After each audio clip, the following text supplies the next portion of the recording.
He said she has nothing to protect. She's 3 weeks from the altar and questioning everything. She is 3 weeks away from her wedding day, and instead of feeling butterflies, she feels like she is drowning. No excitement, no joy, no countdown on the wall. Just exhaustion and a growing feeling that something is very, very wrong. And the worst part is that she cannot quite put her finger on where the love ended and the dread began. Let me back up and tell you everything, because this one needs to be told carefully. She is 29, her fiancé is 35, and they are supposed to be getting married in a matter of weeks.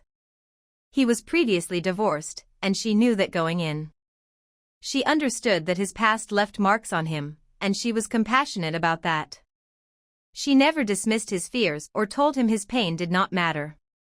She showed up for him the way you show up for someone you genuinely love and want to build a life with. She made room for his baggage. She was patient when he was closed off, gentle when he was defensive, and steady when his anxiety about commitment flared up. She did the emotional work that a good partner does, quietly and without scorekeeping, because she believed in what they were building together.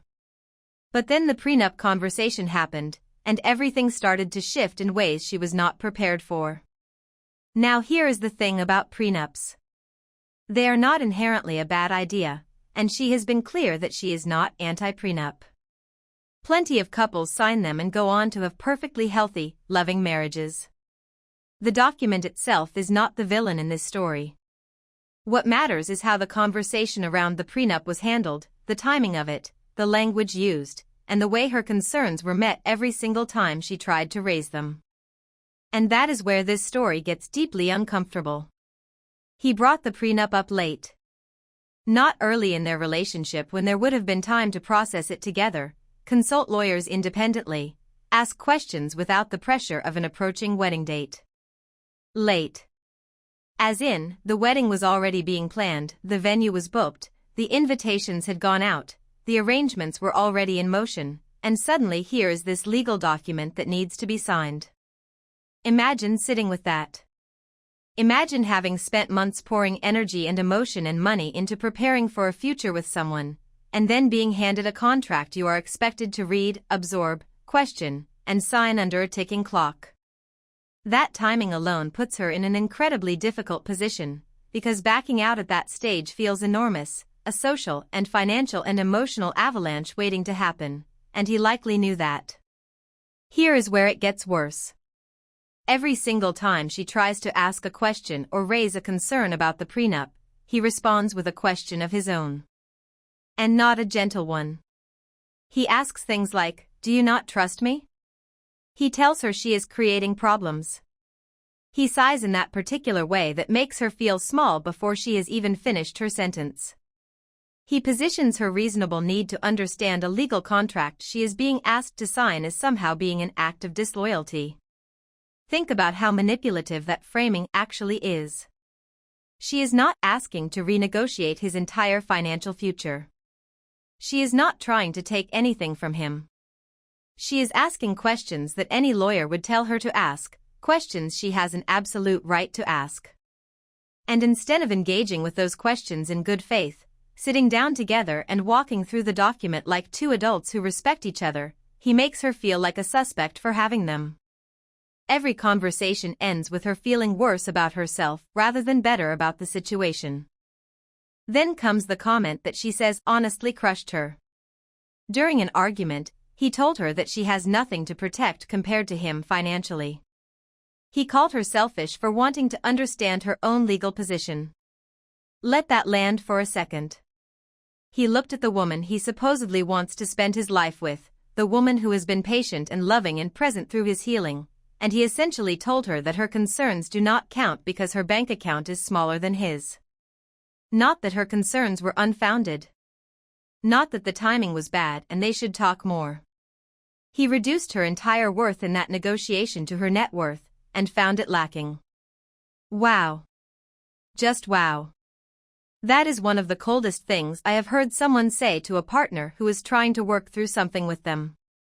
Because here is what she actually said in response, and I want you to really hear this part. She told him that she absolutely does have things worth protecting. Her career trajectory.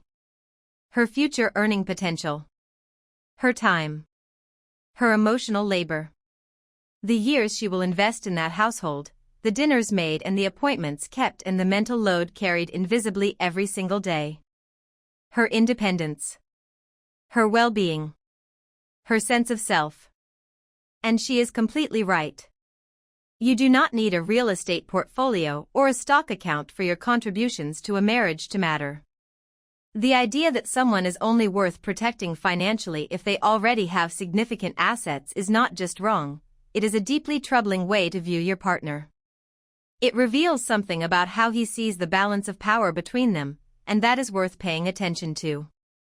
And then she said something that I think was actually a really important and self-aware move. She told him that if he is focused on protecting himself, then she also needs to start thinking about protecting herself.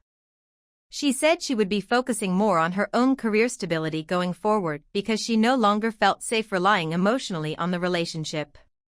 You could hear the quiet devastation underneath that statement. She was not issuing an ultimatum. She was not being dramatic. She was recalibrating in real time, adjusting her footing because the ground beneath her had started to feel unstable. That was not a threat. That was an honest, measured response from someone who was starting to feel the ground shift beneath her feet. He did not respond well to that either. He told her that she blames him for everything. He insisted that her stress has nothing to do with him. And look, to be fair to him for just a moment, she does acknowledge that her life is stressful right now from multiple directions. Wedding planning is chaotic under the best of circumstances. Work stress is real and relentless.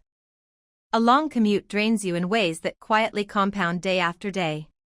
Family concerns add weight that does not just switch off when you walk through the front door. All of that is true. But here is the part he keeps missing. Stress from outside sources is manageable when you have a safe relationship to come home to, a person who sees you clearly and holds space for you without judgment. When your relationship is also a source of tension and emotional unpredictability, you lose the one place where you are supposed to be able to recover and exhale. That is not a minor thing. That is actually enormous. That is the difference between surviving a hard season and being ground down by it. She also opens up about the cycle they keep getting stuck in, and the way she describes it is so painfully clear that it is almost like reading a textbook on anxious and avoidant communication patterns. She expresses hurt or feeling overwhelmed, trying to be honest about her inner world. He hears that as blame and his whole body goes defensive, shutting down before she is finished speaking. She feels more unseen and emotionally unsafe, like the walls are moving closer.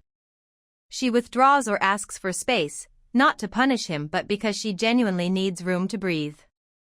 He experiences her withdrawal as abandonment, as proof that she is pulling away, and that fear triggers his own deep wounds from the first marriage. And then it starts all over again. Neither of them can seem to find the exit ramp from this loop, and the longer it goes on, the more damage it does to whatever fragile trust they still have left. The moment that really broke something in me was when she described going downstairs to sleep in the guest room because she needed space to calm down. Picture her on that staircase, heart still pounding, tears either already falling or held just barely at bay, just trying to find a quiet room where she could breathe and think and get herself back to a steady place. That is a completely reasonable thing to do when you are emotionally flooded. Sleep in a different room, get some distance, let your nervous system settle. But he followed her downstairs and yelled at her that she was damaging the relationship every time she did that. He could not allow her even a few hours of physical space without turning it into an accusation. He could not sit with the discomfort of her needing to be in a different room without making it about him and his fears. Instead of letting her regulate, he escalated. Instead of trusting that she would come back when she was ready, he chased the very thing he was afraid of losing and in doing so, pushed it further away. That detail is so important. Because someone who is genuinely trying to have a healthy relationship does not chase their partner into a guest room to yell at them for needing calm. That is not love protecting itself. That is control looking for an outlet. She ends by saying she cannot tell if what they are experiencing is normal pre-wedding stress, unresolved trauma from his previous divorce, incompatibility, a communication breakdown, or something that is actually becoming emotionally unhealthy for her. She is lying awake at night running through those possibilities, turning them over and over, trying to find the explanation that lets her keep her plans intact and her hope alive. That level of uncertainty 3 weeks before your wedding is not just cold feet. That is your gut trying to tell you something important. She also says something that I think is the emotional core of this whole story. She says she still loves him but lately feels more guarded than safe, and that realization has been devastating to her. That is a sentence that deserves to sit still for a moment. She is not falling out of love. She still wants this to work. But she has started to notice that she edits herself around him, that she measures her words before she speaks them, that she watches his face for signs of how the next hour is going to go. Because love is supposed to feel like a place where your guard comes down. When love starts to feel like the reason you put your guard up, something has gone fundamentally wrong. Now let me give you my honest take on this entire situation, and I am not going to sugarcoat it. The prenup is not the problem. The prenup is a document. The problem is that every time she has tried to engage with it like an equal partner, she has been met with deflection, dismissal, guilt, and contempt. Asking someone if they trust you every time they raise a legal concern is not a loving response. It is a silencing tactic. Telling her she has nothing worth protecting is not just financially inaccurate, it is emotionally dehumanizing. And following her into a guest room to yell at her for needing space is not someone struggling with past trauma. That is someone who has decided that her emotional needs are an inconvenience to be overridden. What she is describing is a pattern. It is not one bad night or one careless comment. It is a consistent dynamic where her concerns are minimized, her autonomy is questioned, and her attempts to regulate herself are treated as attacks on him. That pattern does not disappear after the wedding. In most cases, it gets more entrenched because the legal and social stakes get higher and the pressure to maintain the relationship increases. My final word on this is direct and I mean it with everything in me. She asked who protects her. And the honest answer is that she needs to protect herself right now, before she signs anything. Not the prenup. The marriage license. She needs real legal advice from her own independent lawyer. She needs honest conversations with people who know her well. And she needs to sit quietly with the question of whether this is someone who is going to grow with her or someone who is going to make her spend the next 10 years feeling like her needs are too much. Because she is 29 and she has her whole life ahead of her. And feeling more guarded than safe is not something you should have to get used to. That should be the beginning of a conversation, not the beginning of a marriage. He verbally abused her, she told her friends, now he wants her to choose. She needs to hear this. She shared a voice recording of her husband verbally abusing her. She sent screenshots of his cruelest text messages to her best friends. And now he wants her to cut those friends out of her life completely as the price of repairing their marriage. Take a breath, because this one is a lot. The audacity of what he is asking her to do might actually make your jaw drop. Here is the full picture. She is 33, he is 40. They have been struggling for a few months, went through a separation at his request that lasted about a month, and are now back under the same roof trying to figure out if their marriage can be saved. Marriage counseling is something they both want but cannot currently afford, and she is hoping they will be able to start by summer. So they are in this fragile in-between place where nothing is resolved but they are both still present. The air in that house must feel thick with everything that has been said and everything that has not been said yet. Two people sharing a home and a bed and a history, both of them waiting to find out if any of it is worth saving. That is already a hard place to be. Now let me tell you what was actually happening in this marriage before the separation, because it matters enormously for everything that comes after it. On his side of the story, he felt she was not affectionate enough and that she did not prioritize him. And sure, that is a real feeling and it is worth addressing in a relationship. But on her side of the story, she was dealing with emotional and verbal abuse. name-calling, degradation, intimidation, threats. She was also carrying a disproportionate load of housework and childcare without acknowledgement or relief, running herself down to nothing while he kept score on affection. Picture coming home after a long day, already depleted, already invisible, and being met not with gratitude or partnership but with contempt. With words designed to make you feel small. With a tone that lets you know your feelings are an inconvenience. That is the environment she was living inside of every single day, before she finally reached a breaking point. These are not equivalent complaints. One person feeling underprioritized is a communication issue. The other person experiencing consistent verbal abuse is a safety issue. Those are not the same category of problem, and treating them as if they cancel each other out does a serious injustice to what she actually went through. During the separation, she leaned on her two best friends, A and K. And she was completely honest with them. She told them how he had been treating her. She shared screenshots of his texts. She played them a voice recording of him berating her. She was done. She knew she was being abused, she said so clearly, and her friends rallied behind her the way real friends do when someone they love is in danger. Imagine being A or K in that moment, sitting with her, listening to his voice through a phone speaker, hearing exactly the kind of cruelty she had been living with behind closed doors. The anger they must have felt on her behalf. The heartbreak. The protectiveness. They did not plant ideas in her head or push an agenda. They showed up, they listened, and they believed her.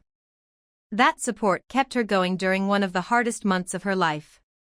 And neither A nor K did anything wrong by believing her and showing up for her. Now here is where things get complicated, because she did decide to go back and try to work things out with him. Her friend A is supportive of that decision, still wants to maintain a friendly relationship with him, and is giving him a genuine chance to show he has changed. Her friend K has been through domestic violence herself and believes she should leave, which is a completely valid perspective given everything K has seen and survived. K is not speaking from nowhere. She is speaking from scar tissue. She knows firsthand what it looks like when a man promises to change, and she loves her friend too much to pretend that history does not matter. But crucially, both friends have told her they will support her no matter what. Both of them just want her to be happy. These are not women trying to blow up her marriage out of spite. These are women who have been in the trenches with her and who love her enough to stay even when they have their own opinions. He read through her texts to them. He found out about the screenshots and the recording. And rather than sitting with the weight of what those messages revealed about his own behavior, rather than feeling the shame of knowing his worst moments are now documented and witnessed, his primary response was fury. He was furious that she told anyone. He was furious that she shared what he calls intimate details of their marriage, which is another way of saying he is furious she documented his abuse and showed it to people who care about her. He did admit, at least, that she was not lying or embellishing. He acknowledged that how he acted was not correct. But then, in almost the same breath, he said he thinks she crossed a line by telling anyone about it. And he said he would never say negative things about her to his own family or friends. He offered that up like it was a point in his favor, like restraint and decency on his part should somehow neutralize what she endured on hers. I need to pause here for a second. He is genuinely trying to frame transparency about his own abusive behavior as a betrayal. That is breathtaking. Because what he is actually saying is that she should have suffered in silence. That the dignity he expects for himself, the dignity of not being talked about negatively, does not apply to her right to seek help and safety during a period when he was the one causing her harm. He stayed quiet about her. Great. But she was not the one berating him on a voice recording. The situations are not comparable, and pretending they are is one of the oldest tricks in the book when someone wants to avoid accountability. And now here is the demand that takes this whole story to another level entirely. He says he does not believe they can successfully repair their marriage if she stays friends with A and K. He wants her to end those friendships. He also does not want her going on the girls' trip that the three of them planned for July. Think about what that trip represents. It is not just a vacation. It is three women who have loved each other through something enormous, finally getting to exhale together. And he wants to take that away from her too. He is essentially asking her to cut off the two people who witnessed his behavior, who have the receipts, who know exactly what she went through. And he is framing this as a requirement for healing. Think about who benefits from her being isolated from the people who know the truth. Think about that very carefully. She has already refused to discuss this further without a marriage therapist present, which is genuinely the right call. She also said plainly and clearly that she is not going to stop being friends with A or K, full stop. Especially not A, because they are also business partners. Their friendship is not just emotional, it is professional. It is financial. It is interwoven with her livelihood. Asking her to walk away from A is not just asking her to lose a friend. It is asking her to restructure her entire professional life, potentially her financial stability, her daily routine, and the work she has built for herself, all to make him more comfortable with the consequences of his own actions. Now she ends her story by wondering if she needs to come to terms with being the problem for choosing her friends over her husband. And I want to address that question directly and with zero ambiguity. No. She is not the problem. She is not choosing her friends over her husband. She is refusing to be isolated by someone who has already demonstrated a pattern of abusive behavior and who is now trying to control who she is allowed to have in her life. Those are two completely different things, and the fact that she is even asking if she is the problem tells me exactly how much damage has already been done to her sense of reality in this relationship.